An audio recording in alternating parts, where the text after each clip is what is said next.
Shalom, Eh, Ibu Bapak dan Saudara. Izinkan saya nanti hanya menyapa dengan saudara-saudara saja, boleh ya.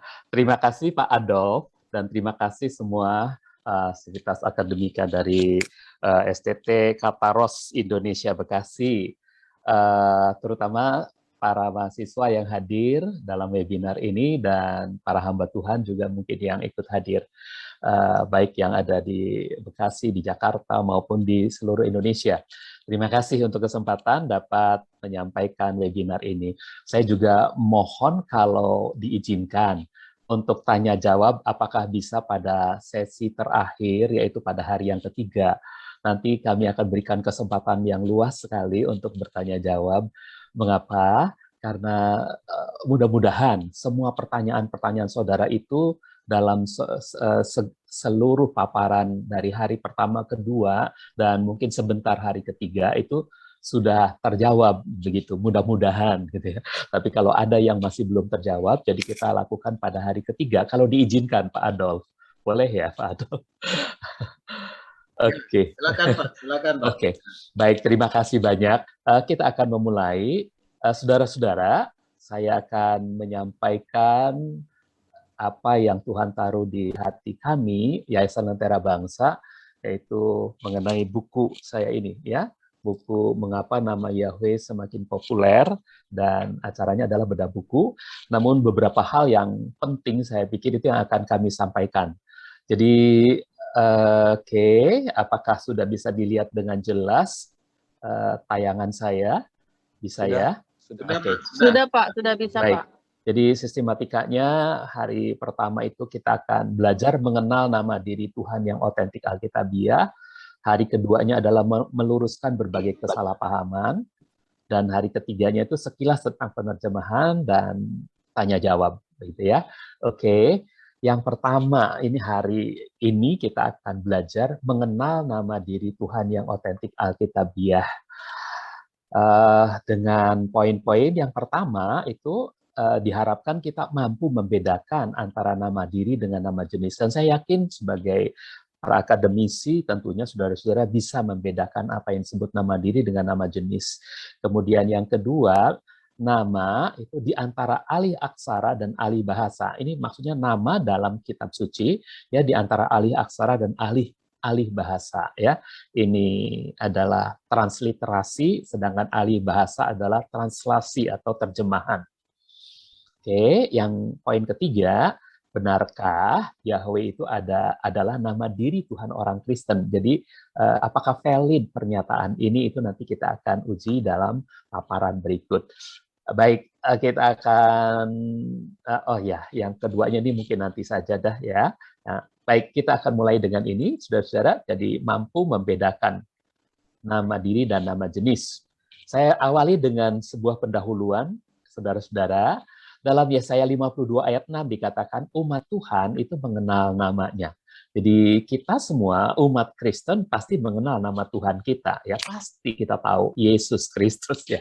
Namun oh ya, ini kita baca dulu ayatnya, sebab itu umatku akan mengenal namaku sehingga pada hari itu sesungguhnya akulah dia yang berfirman, inilah aku. Banyak orang Kristen, mohon maaf ini ya, kenal nama Tuhan, tapi tidak sepenuhnya. Ini maksudnya apa Pak ya? Ya, kami kenal loh nama Tuhan kami, Yesus Kristus. Nah, menurut saya itu belum sepenuhnya. Mengapa, saudaraku? Sebab Amsal 30 ayat 4 mengatakan begitu. Apa sih artinya? Coba kita lihat Amsal 30 ayat 4. Siapakah yang telah naik ke surga lalu turun? Siapakah yang telah mengumpulkan angin dalam genggamannya? Siapakah yang telah membungkus air dengan pakaian? Nah, ini hal-hal ini, saudaraku, ini adalah hal-hal yang bukan pekerjaan manusia ini. Ini adalah sesuatu yang di luar kemampuan manusia ya, naik ke surga lalu turun, mengumpulkan angin dalam genggaman ya, membungkus air dengan pakaian ya, atau tambah satu lagi, siapakah yang telah menetapkan segala ujung bumi? Jelas ini adalah sedang berbicara atau bertanya tentang siapa penguasa alam semesta ini gitu ya? Siapa penguasa alam semesta ini? Ya, saya tertarik dengan kata ini, membungkus air dengan pakaian. Saudara bisa nggak dibayangkan bahwa jutaan ton air itu ada di udara kita itu, ada di atmosfer kita, jutaan ton loh, saudara-saudara. Dan ketika dia tidak turun ya sebesar bola-bola. Kalau dibungkusnya air yang jutaan ton itu dibungkusnya dengan jaring sepak bola, gawang sepak bola, mungkin dihasilkan nanti yang keluarnya itu lebih kecil dari bola tendangnya itu sendiri ya. Katakanlah 1 liter ukurannya itu bola itu 1 liter ya, 1 liter air beratnya pasti 1 kilogram. Kalau dari jarak 1.000 meter saja, 1.000 meter, turun air 1 kilogram kena kepala saudara, pasti hancur. Makanya dikatakan membungkus air dengan kain, dengan pakaian. Itu artinya yang keluar adalah hanya tetesan-tetesan aja. Ya, memang pernah terjadi hujan es, hujan yang besar-besar begitu. Tapi ya itulah kemahakuasaan Tuhan bisa membungkus air yang jutaan ton di atas itu, karena ketika dia turun ke bawah itu bisa menjadi banjir bandang yang sangat luar biasa, menyapu desa-desa, ya, menyapu pesawahan-pesawahan. Nah, ini jadi soal siapa yang maha kuasa itu. Lalu pertanyaannya dalam ayat itu mungkin bukan cuma dalam ILT ya, dalam terjemahan ILT, tapi dalam terjemahan TBLAI juga sama. Siapakah namanya dan siapa nama putranya? LAI itu mengatakan siapa nama anaknya. Siapa namanya dan siapa nama anaknya. Nah, saudara, kita cuma tahu siapa namanya, siapa nama anaknya gitu ya. Dengan nama bapak kita nggak tahu. Pastilah engkau tahu di sini ya. Pastilah engkau tahu.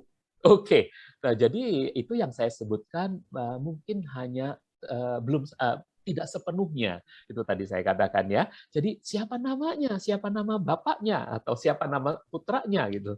Nah, saudara-saudara, karena soal nama Tuhan, PL itu menyatakan sering dilupakan Tuhan. Nama Tuhan tuh sering dilupakan oleh Tuhan. Di mana tertulisnya? Antara lain dalam Yeremia 23 ayat 27. Yang berencana, jadi di atasnya itu bicara tentang nabi-nabi, nabi-nabi yang balelo gitu ya, nabi-nabi yang seringkali mengabaikan firman Tuhan, mereka berencana untuk membuat umatku melupakan namaku dengan mimpi-mimpi mereka yang mereka ceritakan seorang kepada sesamanya, sebagaimana yang leluhur mereka telah melupakan namaku karena Baal. Pada zaman Yeremia itu ada zaman nabi-nabi ya, nah, baik nabi-nabi besar maupun nabi-nabi kecil hampir sejaman, cuma kira-kira beda 100 tahunan gitu ke nabi-nabi kecil gitu. Saudara, jadi apa yang terjadi bahwa sebelum zaman nabi-nabi ternyata orang Israel juga sudah melupakan nama Tuhan karena Baal. Nah, oke. Nah, ini baru pendahuluan Ibu dan Saudara. Orang Kristen Indonesia ini terkadang untuk mengetahui siapa namanya dan siapa nama putranya lengkap mengetahui itu agak sulit tercerahi. Karena apa? Karena telah ditudungi dengan nama Tuhan. Saudara-saudara kita ya Muslim gitu ya. Itu kan, oke, nanti saja penjelasannya. Jadi saya bikin pernyataan dulu bahwa orang Kristen Indonesia sulit tercerahi karena ditudungi oleh nama Tuhan Muslim. Oke, karena merasa sudah ada 2 nama dalam kekristenan itu, yaitu nama Sang Putra adalah Yesus, nama Sang Bapa adalah Allah, gitu ya. Jadi ini yang biasanya diyakini oleh semua orang Kristen di Indonesia. Nama Sang Putra adalah Yesus, nama Sang Bapa adalah Allah, gitu. Ya, oke. Padahal nanti atau apalagi pada masa-masa sekarang banyak orang Kristen yang mengatakan Allahnya Muslim itu beda dong dengan Allahnya, beda sekali dengan Allahnya orang Kristen gitu ya. Jadi Allahnya Muslim itu beda sekali dengan Allahnya orang Kristen. Tapi nanti kita akan buktikan bahwa tulisannya sama, pronunciation-nya juga sama ya. Kadang-kadang disebut Allah, kadang-kadang disebut Allah gitu ya. Pronunciation-nya sama untuk orang Arab ya Allah gitu ya, orang Arab Kristen ya. Nah, jadi nggak ada bedanya sebetulnya. Lalu tinggal mungkin sudah membedakannya spiritnya. Spiritnya beda, Pak, antara nama Tuhannya orang Muslim dengan nama Tuhan orang Kristen gitu. Oke lah, itu nanti kita bahas. Padahal beberapa Muslim, saudara-saudara, jadi orang Kristen taunya nama putra adalah Yesus, nama Bapa adalah Allah. Padahal beberapa Muslim itu tahu bahwa nama orang Kristen, nama Tuhan, nama Tuhan orang Kristen, Bapa adalah Yahweh dan Putra adalah Yesus. Coba kita tonton dulu film ini, saudaraku. Silakan Pak Roy, sebentar aja kita tonton film ini, nggak lama ya, cuma beberapa detik. Pak Roy, silakan. Shalom Pak Roy. Iya, minta tolong Pak Adolf, saya dijadikan co-host. Apakah bisa? Shalom Pak Adolf. Iya. Siap, sebentar Pak ya. Iya, terima kasih. Oke. Om Yahya bisa stop share, Om? Iya, oke. Sudah, silakan. Ya, baik. Terima kasih, Pak.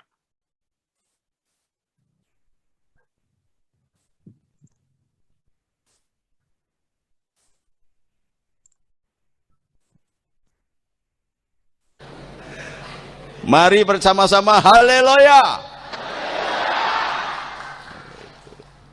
Lu kok berani ngomong haleluya? Lah kenapa enggak? Wong halai itu mari kita. You memuji. Ya itu maknanya Yahweh, Yehova. Yahweh. Jadi mari kita memuji Yahweh. Jadi kalau ibu-ibu puji Tuhan, haleluya, kebalik, haleluya, puji Tuhan, gitu mestinya.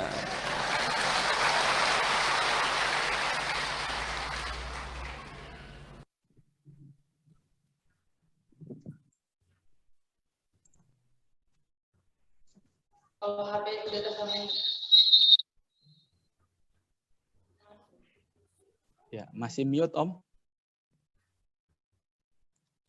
Om Yahya masih mute, Om. Suaranya belum kedengaran, Om. Ya. Terima kasih. Jadi jelas sekali dalam film tadi, saudara, bahwa Muslim tahu nama Tuhan kita adalah Yahweh. Ya, sedangkan kita tahu bahwa putra adalah Yesus. Jadi nama sang Bapa adalah Yahweh, nama sang putra adalah Yesus. Kita tahu itu. Muslim tahu ya. Mestinya kita juga tahu, tapi kita selalu taunya adalah nama putra Yesus, nama Bapa adalah Allah. Itu kebanyakan orang Kristen taunya seperti itu. Baik, ayo kita lanjutkan dengan berikutnya. Jadi ayo kita masuk pada bagian yang pertama. Kita seharusnya mampu membedakan nama diri dengan nama jenis. Ini sebuah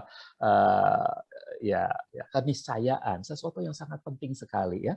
Selaku akademisi tentunya kita semua mampu membedakan antara nama diri dengan nama jenis ya. Nah, manakah yang nama diri dan manakah yang nama jenis, saudara? Coba kalau saya beri pernyataan semacam ini, di NKRI hari ini tiada presiden atau tiada kepala negara selain Jokowi. Mana nama jenis?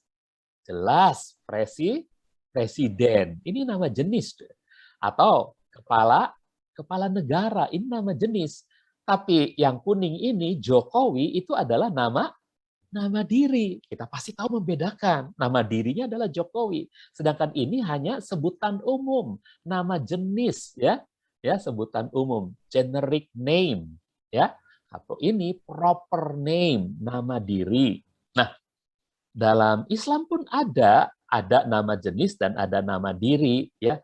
Coba, tiada ilah selain Allah atau tiada ilah selain Allah gitu ya.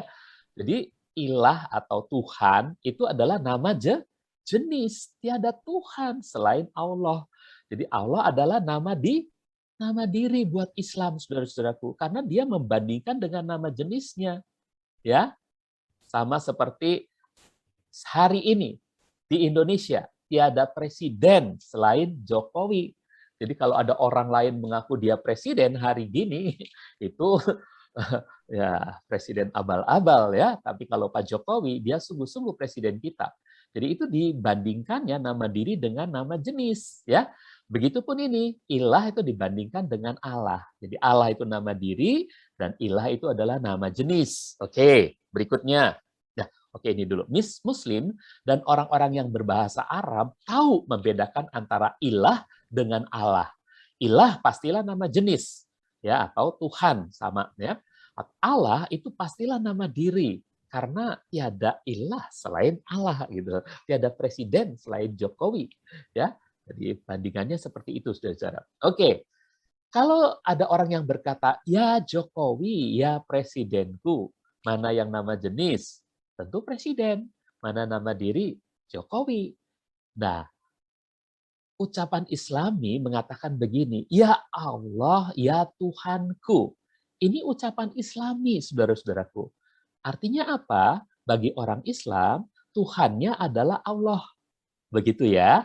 Sedangkan ucapan Kristiani adalah, "Ya Yesus, ya Tuhanku." Itu adalah ucapan Kristiani. Sebab bagi orang Kristen, nama jenis Tuhannya adalah ini, Tuhan. Atau sembahan gitu ya. Tapi ini adalah nama dirinya. Yesus itu nama diri dari Tuhan kita. Nah, tapi banyak orang Kristen yang mengucapkan ucapan Islami. "Ya Allah, ya Tuhanku, tolonglah aku." Nah, gitu. Mengapa? Karena sejauh ini memang kata Allah itu dipakai dengan masif di Alkitab kita dan di kekristenan pada umumnya, di buku-buku dan seterusnya. Oke. Coba kita tonton dulu apa sih bedanya Allah dengan Yesus itu ya, Tuhan kita dengan Tuhan saudara-saudara Muslim, apakah berbeda atau tidak? Film yang kedua, Pak Roy, sebentar saja. Silakan Pak Roy, saya stop screen ya, stop share. Ya, silakan Pak Roy.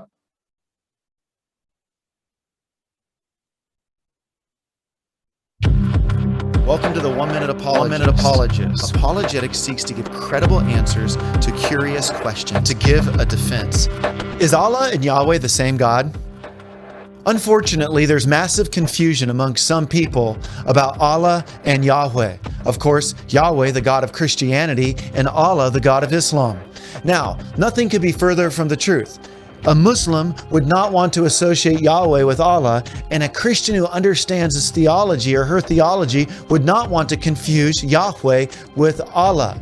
Now, there are similarities, like both would say that Allah and Yahweh are omniscient or infinite or all-powerful, but these are not the same God. And let me be clear, both of these gods don't exist. As a Christian, I don't believe Allah even exists. I believe that Yahweh exists. And when it comes to understanding Yahweh and Allah, we need to know that Yahweh is unconditional in his love, whereas Allah is very conditional, and he doesn't even seem as though he is a loving God. When it comes to salvation, in Christianity, a Christian is saved by grace, and Yahweh is a gracious God. Whereas Allah, it's about works and whether your good deeds outweigh your bad deeds. And even if they do, you're not sure until you get there whether or not you're saved. Amin. The Bible is Yahweh in the God. Ya, cukup Pak Roy. Terima kasih. Saya share screen lagi, share screen. Nah, jadi maaf tadi bukan dibandingkan dengan Yesus ya, dengan Yahweh, karena tadi ada orang Islam yang kenal juga Yahweh. Kita juga harus belajar mengenal bahwa nama Tuhan kita itu juga selain Yesus, Yahweh juga ya. Jadi dibedakan antara Yahweh dengan Allah. Jadi benar-benar berbeda, saudara-saudaraku ya. Tadi dijelaskan tentang conditional love and unconditional. Bagi Tuhan kita itu unconditional love ya. Tapi kalau di sana itu semuanya pakai pekerjaan, pakai upaya manusia. Apakah perbuatan baik kita itu bisa mencapai surga atau tidak? Jadi beda sekali soal keselamatannya. Kalau Tuhan itu sama, pasti mengajarkan hal yang sama ya. Jadi beda ya. Oke. Nah, sudah tahu beda. Baik. Sekarang kita lanjutkan lagi. Tiap agama, saudara-saudara, itu tiap agama memiliki nama diri Tuhannya. Tiap agama juga punya nama jenis Tuhannya. Contohnya ini ya. Nah, agama Hindu misalnya. Dia punya nama diri Tuhannya. Brahma, Wisnu, Siwa gitu ya. Brahma, Wisnu, Siwa gitu. Itu nama diri Tuhannya, tapi ada juga nama jenis Tuhannya, Dewa atau Batara. ini nama jenisnya ya, tapi ini nama diri, ini pasti nama diri, ini nama jenis saja ya. Batara Brahma, Batara Wisnu, Batara Shiva, Dewa Brahma, Dewa Wisnu, Dewa Shiva gitu ya. Agama Yunani itu punya nama diri Tuhannya, yaitu Zeus, Hermes, dan lain-lain, masih banyak ya. Zeus, Hermes saja. Jadi ini Zeus, ini patungnya Hermes, ya ini gambarnya Hermes, oke. Lalu nama jenisnya adalah Theos dan Kurios. Jadi bisa disebut Kurios Zeus, Kurios Hermes, atau Theos Zeus, Theos Hermes. Oke. Nah, lalu agama Islam itu juga punya nama diri Tuhannya.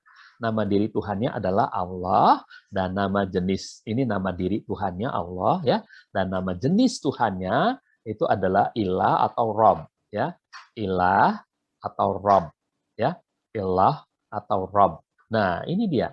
Saudara-saudaraku, jadi tiap agama itu punya nama diri Tuhannya, punya nama jenis Tuhannya, masing-masing ada. Nah, lalu bedakan dengan Christianity. Ya, saya nggak sebut agama Kristen karena saya sangat yakin kekristenan itu adalah sebuah relasi indah yang dibangun oleh Tuhan untuk memberikan anugerahnya menyelamatkan kita manusia melalui korban Yesus Kristus di atas kayu salib. Jadi, saya menyebutnya hanya Christianity. Ya, ini bukan agama Christianity itu, tapi relation yang indah yang dibangun Tuhan dalam menyelamatkan manusia. Ya, lalu Tuhan kita nama dirinya adalah Yesus. Ya, sedangkan agama Hindu punya Tuhan namanya Brahma, agama Yunani punya Tuhan namanya Zeus, agama Islam punya Tuhan namanya Allah, agama Yahudi punya Tuhan namanya Yahweh.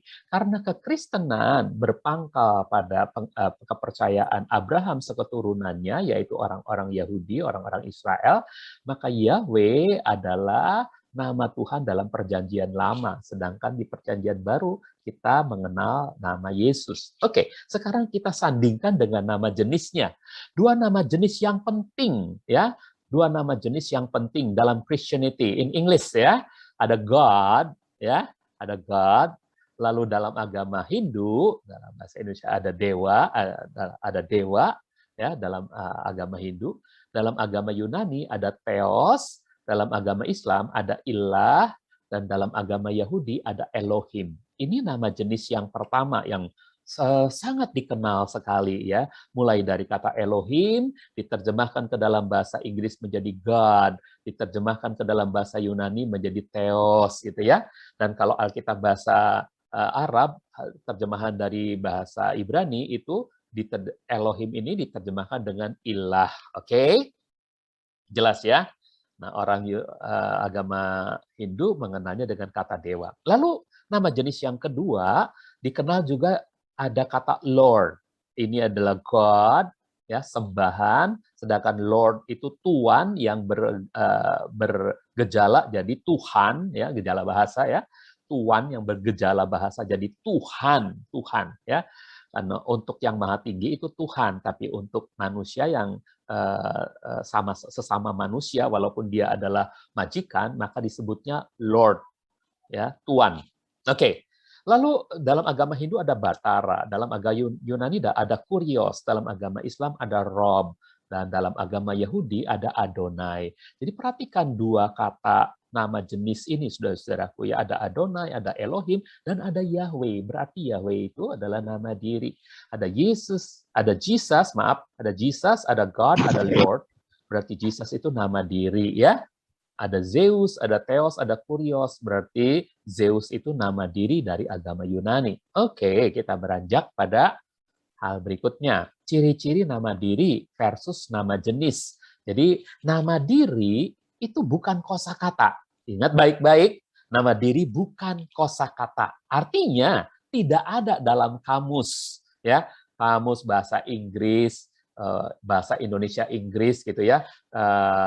Kalau cari nama diri Yahya Iskandar pasti nggak akan ketemu, saudaraku.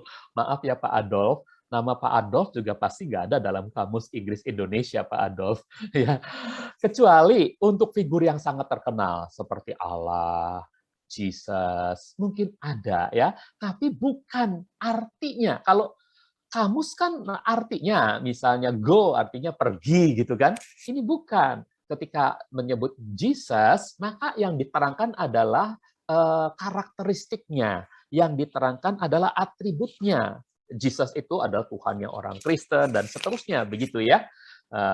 Jadi itu dia mengapa nama diri tidak ada dalam kamus. Oke.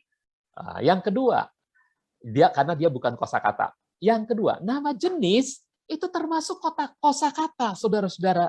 Jadi kalau nama jenis itu kosakata, gubernur, bupati, itu kosakata ya. Ada dalam kamus ya. Jadi ada dalam kamus ya, pendeta, bapak ya. Jadi artinya kalau bapak itu bahasa Indonesia, bahasa Inggrisnya dalam kamus father. Dalam bahasa Latin apa saudara-saudara? Pater. Dalam bahasa Jawa Romo. Dalam bahasa Batak apa ya, Pak Roy? Iya, ada kamusnya ya untuk nama jenis ya, karena dia adalah kosakata. Jadi artinya apa, saudara-saudaraku? Dia masuk dalam kamus kalau kosakata ya. Lalu nama diri tidak ada derivatnya. Derivat itu adalah turunan katanya ya. Biasanya kalau ya ada turunan pertama, turunan kedua dan seterusnya. Turunan kata itu adalah kata-kata dasar yang bisa berimbuhan ya. Contohnya begini, tidak ada Jokowi-nya itu tidak ada, saudara-saudara. Ya, Jokowi-nya itu nggak ada. Ya, nggak boleh Jokowi itu disambung dengan pronounnya, tidak boleh. Pak, tapi ada Pak, Yesusku luar biasa. Oh, itu perkecualian karena syair. Dalam syair seringkali terjadi perkecualian, saudara-saudaraku, dan itu dibenarkan hanya untuk syair ya. Jadi kata Yesusku luar biasa itu hanya bisa dikenakan dalam syair. Tapi kalau saudara sedang menulis prosa, saudara sedang menulis skripsi, tesis, ya, disertasi, saudara nggak boleh menulis Jokowi-nya gitu, nggak boleh ya, atau Yesusku, nggak bisa ya, itu hanya ada dalamnya syair, dalam nyanyian. Nah lalu keyesusan ini nggak boleh, saudaraku ya. Ketuhanan boleh karena Tuhan adalah nama jenis gitu ya. Ini ketuhanan boleh, nama jenis bisa punya derivat, ketuhanan bisa ya. Kalau ini Jokowi-nya, maka nama jenisnya presiden. Presidennya itu boleh, ya. Presidenku boleh, ya. Tapi kalau Jokowi-nya itu nggak boleh. Jelas ya, saudara, bedanya ini ya. Yang satu punya derivat, ya punya derivat. Yang satu tidak ada derivatnya. Nama diri tidak ada derivatnya, tidak ada turunan katanya. Baik, berikutnya. Nama diri tidak ada bentuk jamaknya. Jadi saudara tidak akan mungkin bisa menulis dalam prosa itu Jokowi berkata, tidak mungkin, itu salah ya. Yesus berfirman, tidak bisa kata Yesus itu ya, karena nama diri tidak ada bentuk jamaknya. Sekalipun ada banyak orang yang bernama Yesus ya. Jadi ketika ada banyak orang yang bernama Yesus, ada petinju yang namanya Yesus, ada pemain bola yang namanya Yesus ya, mereka dari Meksiko, dari Argentina atau dari Filipina, ada yang bernama Yesus gitu ya. Tapi itu bukan Yesus yang dimaksudkan dalam Alkitab kita tentunya ya. Jadi tidak ada kata majemuk untuk nama diri ya. Bentuk jamaknya tidak ada. Tapi nama jenis ada bentuk jamaknya. Contohnya presiden-presiden itu ada, Tuhan-Tuhan itu banyak. Tuhan itu banyak loh saudara-saudara ya. Jadi Tuhan-Tuhan. Alkitab kita bilang begitu. Yang benar hanya satu tentunya. Oke. Berikutnya. Nah, apakah benar Allah itu nama diri, saudaraku? Kalau nama diri itu bukan kosakata sehingga tidak bisa diterjemahkan. Terbukti saudara-saudaraku. Dalam bahasa Inggris Quran ya, saudara coba lihat di sini ya, ini bahasa Arabnya ada kata Allah ya, Allah gitu ya, lalu ini Allahnya ya, dalam bahasa Inggris itu tidak diterjemahkan in the name of Allah, jadi Bismillah ya, itu in the name of Allah, nggak boleh diterjemahkan, ini nggak boleh in the name of God, nggak boleh. Tapi kekristenan justru menerjemahkan Allah menjadi God, ya kan? Nah, ini Tentu saja ini kan berbeda agama, Pak. Bisa saja kan gitu ya. Oke, tapi nanti kita lihat dulu bahwa semua kata Allah ini tidak diterjemahkan dalam bahasa Inggris. Ini sedang menunjukkan bahwa ini benar-benar bukan kosakata, tapi nama diri. Karena yang tidak boleh diterjemahkan, termasuk merek dagang, tidak boleh diterjemahkan. Kalau ada PT Astra di Indonesia, maka di Amerika itu tidak bisa diganti dengan PT Star gitu, nggak bisa. Astra ya gitu ya.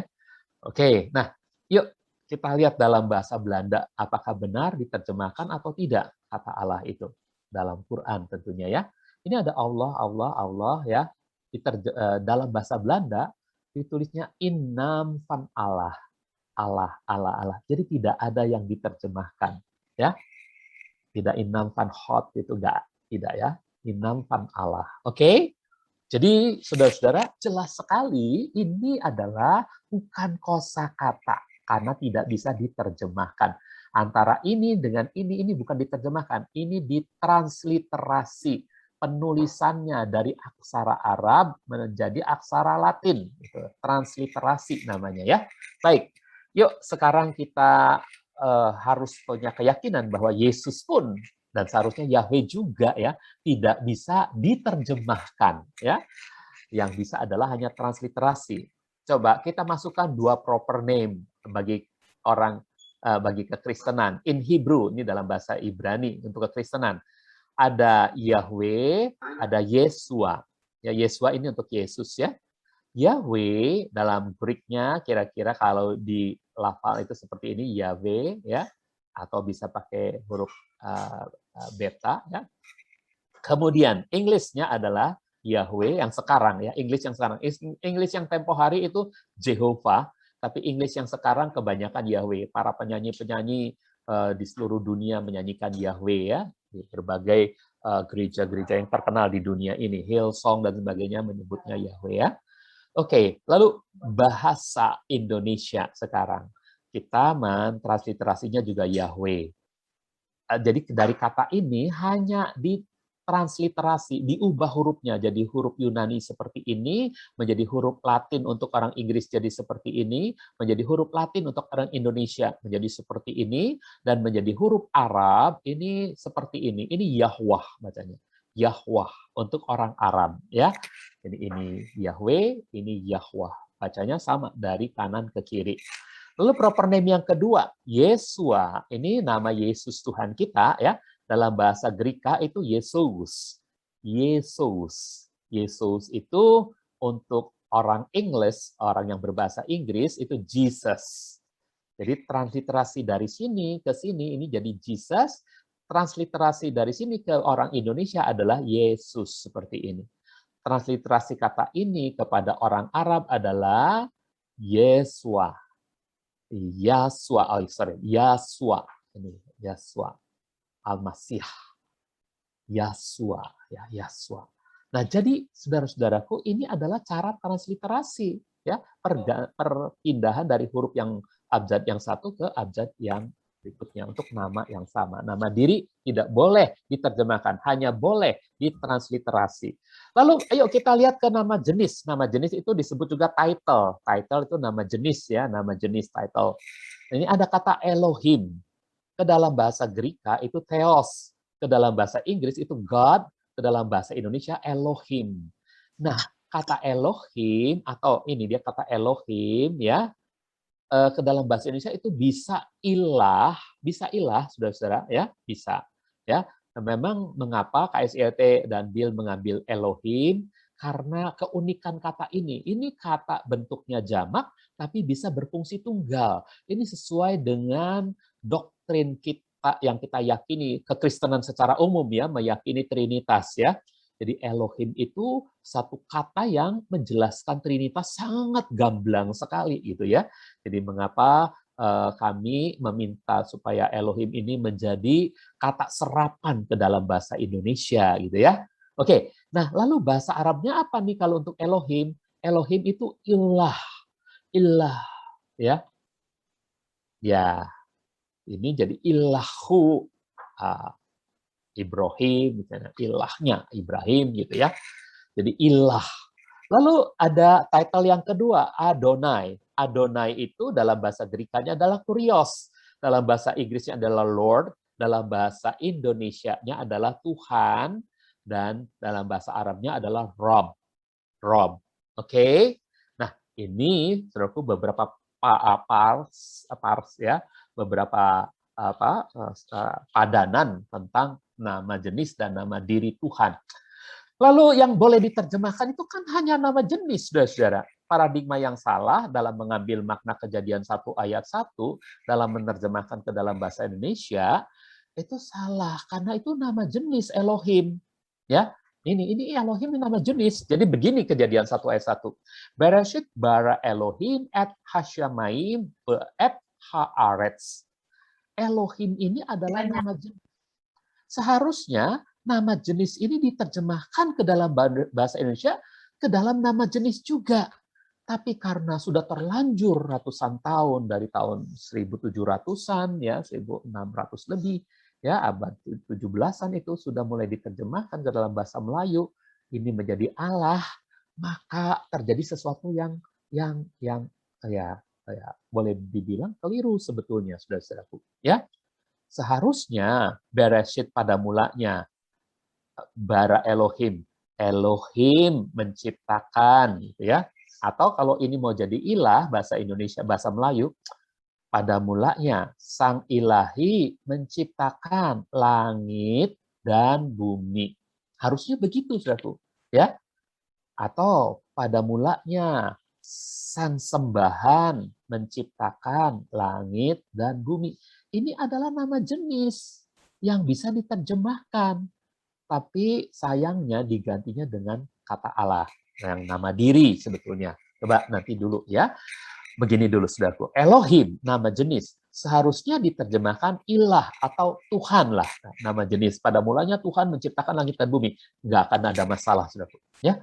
Bukan dengan kata Allah, nama diri. Kerancuan ini mengakibatkan terbentuknya paradigma yang salah pada orang Kristen Indonesia. Apa paradigma yang salah itu? Ya seharusnya begini tadi ya. Kalau pada mulanya Allah menciptakan langit dan bumi, paradigmanya apa, saudaraku?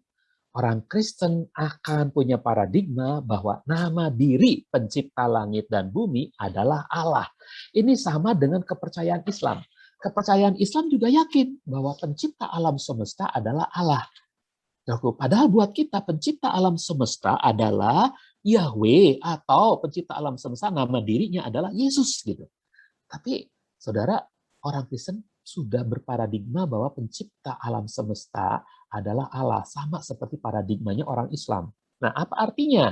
Ya, begini saudaraku, kita harus tahu betul Kejadian 1 ayat 1 dari bahasa aslinya sangat jelas, bukan sedang menjelaskan siapa nama diri, bukan. Tapi pencipta langit dan bumi, bukan sedang bertanya siapa nama atau menjelaskan siapa nama pencipta langit dan bumi, tapi sedang menjelaskan siapa pencipta langit dan bumi. Apa bedanya siapa nama dengan siapa? Ayo kita bedakannya dengan pertanyaan ini. Pertanyaan ini. Siapa nama kepala negara RI? Jawabnya Jokowi, karena ditanyanya nama. Oke, siapa nama kepala negara RI? Jawabannya adalah Jokowi. Tapi kalau pertanyaannya seperti ini, siapa kepala negara RI? Jawabannya Presiden. Saudara-saudara, siapa kepala negara RI? Presiden. Kepala negara RI bukan Perdana Menteri. Kepala negara RI bukan raja, tapi presiden. Jadi inilah yang sedang disajikan oleh Kejadian 1 ayat 1. Bukan siapa nama, tapi siapa. Jadi Kejadian 1 ayat 1, Tuhan mengilhami Musa untuk menuliskan bahwa langit dan bumi itu tidak diciptakan oleh pohon. Langit dan bumi itu tidak diciptakan oleh matahari. Langit dan bumi itu tidak diciptakan oleh cahaya. Langit dan bumi itu tidak diciptakan oleh gunung. Tapi langit dan bumi diciptakan oleh Sang Sembahan. Langit dan bumi diciptakan oleh Tuhan. Langit dan bumi diciptakan oleh Elohim. Elohim itu nama jenis, bukan nama diri. Jadi harusnya diterjemahkan kepada nama jenis juga. pada mulanya Sang Ilahi menciptakan langit dan bumi. Itu yang paling tepat, saudara-saudara. Tapi karena kata ilah itu zaman itu mungkin mengalami kesulitan, nanti kita akan bahas ya. Kita lanjutkan dulu aja.